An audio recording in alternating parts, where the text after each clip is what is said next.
Assalamualaikum warahmatullahi wabarakatuh. Alhamdulillah. Alhamdulillah Rabbil alamin. Wassalatu wassalamu ala asyrafil anbiya'i wal mursalin wa ala alihi wa sahbihi ajma'in.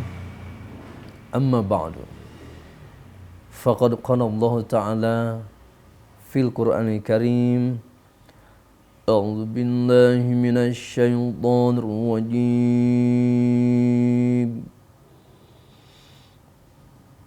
Bismillahirrahmanirrahim. Syahrul Ramadhan alladzi unzila fihil Qur'anu hudan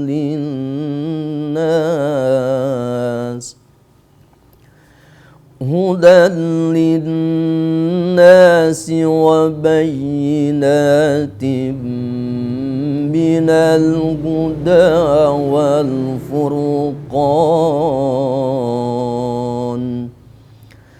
Wa qala Rasulullah sallam, inna hadzal qur'ana ma'dubatullah fata'alamu min ma'dubatihi mastata'tum. Sadaqallah wa sadaqa Rasulullah sallallahu alaihi wasallam. Para pemirsa Rasil TV yang dimuliakan Allah Subhanahu wa taala. Alhamdulillah kita berjumpa kembali di bulan suci Ramadan ini. Sebuah harapan tentunya kita akan mendapatkan rahmat kasih sayang Allah, maghfirah ampunan Allah, juga akan mendapatkan hadiah yang selalu kita nantikan, yaitu mendapatkan malam Lailatul Qadar.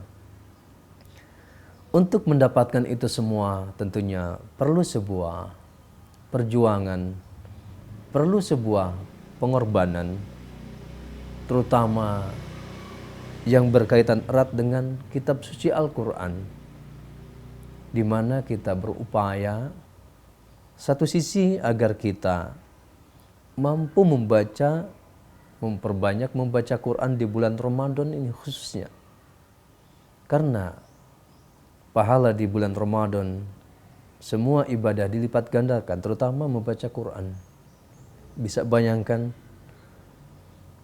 satu huruf dari huruf Al-Quran yang kita baca akan diberikan satu kebaikan, satu pahala yang dilipatkan menjadi 10 kebaikan.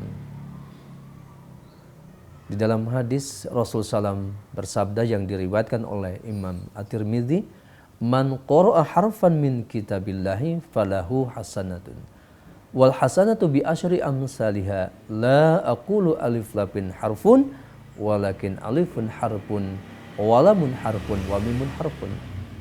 Kata Rasul SAW, barang siapa yang membaca satu huruf dari kitab suci Al-Quran, maka diberikan satu pahala, satu kebaikan yang dilibatkan menjadi 10 kebaikan. Kata Rasulullah, la aqulu alif lam harfun. Tidak aku katakan alif lam itu satu harfun, satu huruf. Walakin tetapi alifun harfun, alif satu huruf, lam satu huruf, mim satu huruf. Ini dari sisi pahala. Tentunya banyak sekali faedah-faedah di dalam memperbanyak membaca Al-Quran. Juga tentunya di bulan Ramadan yang istimewa ini, kita pun mencoba di bulan Ramadan tahun ini ada pelajaran yang sangat berharga. Mungkin kita melupakannya, walaupun kita mengenalnya. Pelajaran yang berharga adalah yang berkaitan erat dengan nama-nama surah Al-Quran. Ini pelajaran yang hebat, pelajaran yang luar biasa yang Allah berikan kepada kita sebenarnya. Dan ketika kita mampu memahami, menyelami, mendalami nama-nama surah Al-Quran itu, subhanallah, sangat luar biasa. Kita mempunyai wawasan yang luas. Kita juga tentunya akan dengan mudah dapat memahami kandungan Al-Quran yang berkaitan dengan nama-nama surah tersebut. Nah ini coba, mudah-mudahan kita dapat meluangkan waktu di bulan Ramadan ini untuk mempelajari secara khusus nama-nama surah Al-Quran yang tertulis dengan rapi, tersusun dengan indah, mulai dari surah Al-Fatihah, surah Al-Baqarah, surah Ali Imran, surah An-Nisa, surah Al-Ma'idah, dan seterusnya. Insya Allah kita sedikit demi sedikit akan kita pelajari supaya benar-benar kita mengenal tentang Al-Quran. Dengan kita pelajari nama-nama surah Al-Quran ini tentunya akan memberikan wawasan, akan memberikan pelajaran kepada kita betapa dahsyatnya, betapa hebatnya Allah menurunkan Al-Quran. Allah memperkenalkan nama-nama Al-Quran kepada kita. Karena nama-nama Al-Quran itu berkaitan erat dengan isi kandungan Quran, juga berkaitan erat dengan akidah kita terhadap Allah Subhanahu wa Ta'ala. Tentunya hal ini juga merupakan kewajiban buat kita.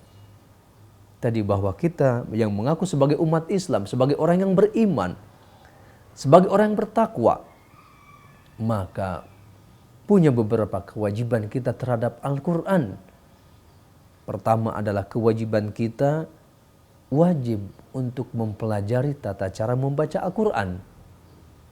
Bagaimana caranya? Harus kita tempuh agar kita semua mampu membaca Al-Quran secara baik dan benar.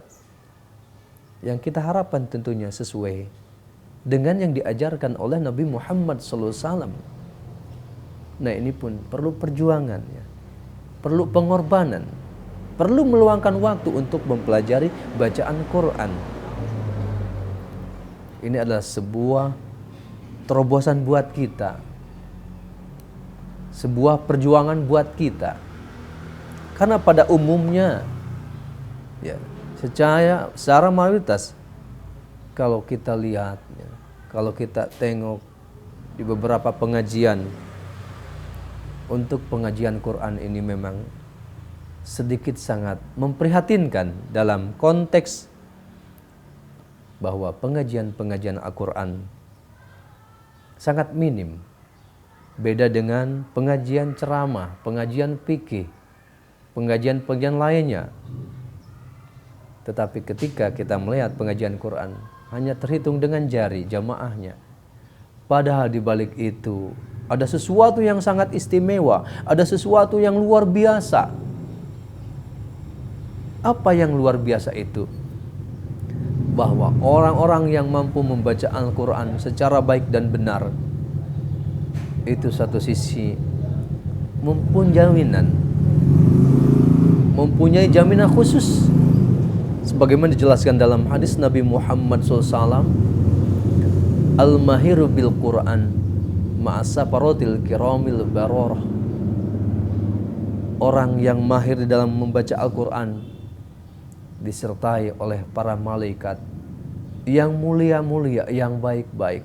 Dalam konteks ini berarti ketika kita mampu membaca Al-Quran secara baik dan benar, sesuai dengan makhrajnya, panjang pendeknya, periwayatan baca Qur'annya, maka kita kemanapun kita pergi selalu disertai, dikawal oleh para malaikat-malaikat yang mulia-mulia, yang baik. Ini adalah kedudukan ahli Quran. Bahkan dijelaskan dalam sebuah hadis, man kana yarju liqa Allah fal yukrim ahlallah. Barang siapa yang ingin berjumpa dengan Allah, fal yukrim ahlallah, maka muliakanlah ahli Allah. Kemudian para sahabat bertanya kepada Rasulullah, halillahi azza wa jalla ahlun, wahai Rasulullah, apakah Allah mempunyai keluarga? Naam, betul. Ahlullah fid dunya alladzina yaqra'unal Qur'an. Ahli Allah di dunia ini adalah orang-orang yang selalu istiqomah membaca kitab suci Al-Quran. Ini adalah kedudukan ahli Quran. Nah, untuk menyempurnakan kedudukan ahli Quran kita sebagai orang yang cinta Quran, maka pada kesempatan bulan Ramadan tahun ini, mari kita pelajari nama-nama surah Al-Quran. Karena ini amat penting berkaitan dengan sejarah Al-Quran, sejarah kehidupan. Insya Allah kita akan pelajari satu-satu nama surah Al-Quran, mulai dari surah Al-Fatihah, surah Al-Baqarah, surah Ali Imran, dan seterusnya sampai surah An-Nas. Mudah-mudahan tentunya dengan mempelajari nama-nama surah Al-Quran ini akan menambah wawasan kita, akan menambah ilmu kita, juga tentunya akan memberikan kekuatan rohani kita, kekuatan iman kita kepada Allah Subhanahu wa taala. Ternyata Allah itu menurunkan kitab suci Al-Quran tidak sia-sia, tetapi mengandung hikmah yang besar, termasuk yang akan kita pelajari. Mengenal nama-nama surah Al-Quran adalah merupakan wawasan yang sangat luar biasa, yang akan memberikan motivasi kepada kita tentunya untuk banyak ibadah kepada Allah, untuk memperbanyak amal-amal ibadah yang lainnya. Di mana kesimpulannya bahwa inti dalam kehidupan ini yang akan kita pelajari dari mengenal nama-nama surah Al-Quran, maka inti hidup itu adalah bagaimana kita mampu melaksanakan sholat 5 waktu dengan sempurna, termasuk sholat-sholat sunnahnya. Kemudian juga memperbanyak membaca Al-Quran, juga berzikir kepada Allah Subhanahu wa ta'ala. Kemudian bentuk selanjutnya adalah ketika kita berinteraksi sosial, jadilah kita menjadi orang-orang yang terbaik. Nah, ini pun nanti akan kita dapat pelajaran ini daripada mengenal nama-nama surah Al-Quran. Demikianlah pengantar mengenal nama-nama surah Al-Quran ini. Mudah-mudahan bermanfaat akan memberikan motivasi kita untuk selalu terus bersemangat memperbanyak membaca Al-Quran, juga mengkaji isi kandungan Quran untuk dijadikan pedoman hidup kita, sehingga hidup kita benar-benar mendapatkan kehidupan yang baik di dunia, dan kelak tentunya kita berharap di akhirat dikumpulkan oleh Allah SWT, berkumpul dengan orang-orang yang soleh. Demikianlah pengantar ini, mudah-mudahan bermanfaat khususnya bagi pribadi saya dan umumnya bagi para pemirsa Rasil TV, untuk dijadikan sandaran hidup kita sehingga betul-betul kita hidup berpedoman, berpegang kepada Al-Quran Al-Karim, sehingga sebuah harapan bahwa Al-Quran yang kita baca di dunia ini, yang kita pelajari ini, kelak di akhirat akan menjadi syafaat penolong buat kita semua. Amin ya rabbal alamin. Wassalamualaikum warahmatullahi wabarakatuh.